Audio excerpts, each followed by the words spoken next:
I am a semi-retired psychologist and have worked in various areas professionally over the years. Community mental health centers, state hospitals, university setting, prison setting as well. And I've maintained a small private practice throughout most of my time as a psychologist.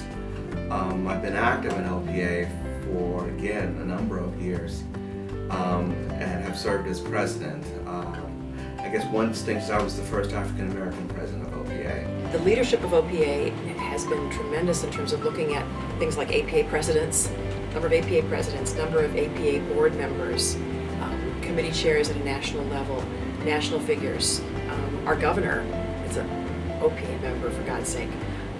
Several congressional representatives have been, both state and national, have been psychologists from Ohio.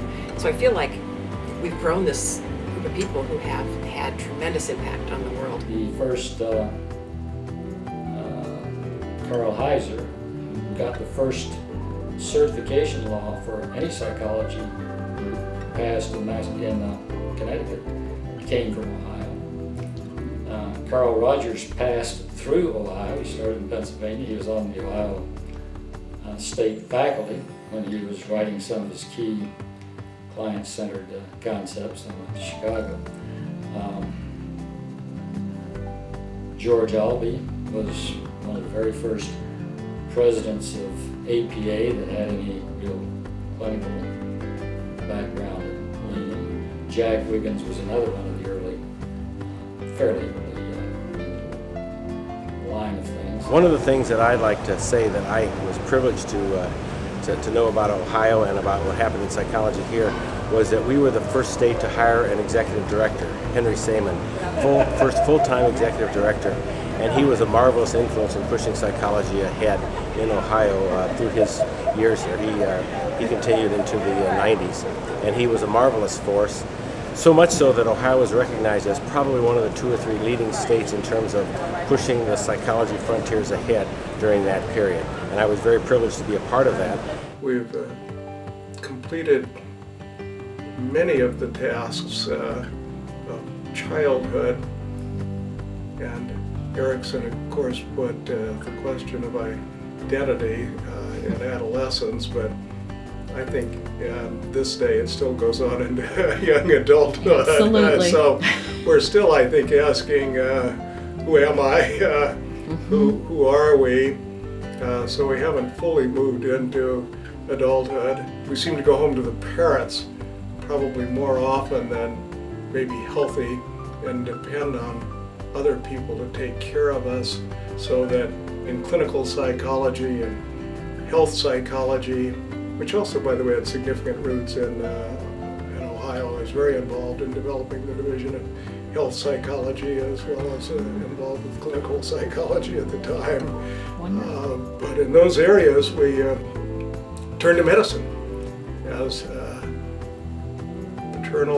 maternal figures, and I think it helps keep us less mature than we might otherwise be. I testified in the House of Representatives against a bill that would have significantly impacted gay rights in Ohio, and has still become one of the most significant acts of my career in terms of things I've done that felt like I had the potential to do something meaningful, and that was testifying at this hearing.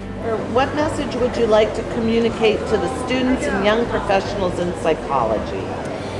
It's so important, if you are going to be a productive practitioner, to be aggressive, working with your state and your colleagues in challenging restrictions of managed health care. I would like them to remember that psychology, like every discipline, is in a constant state of evolution. And I would want them to invest in their professional identity without getting over-invested in a static, rigid definition of what a psychologist is.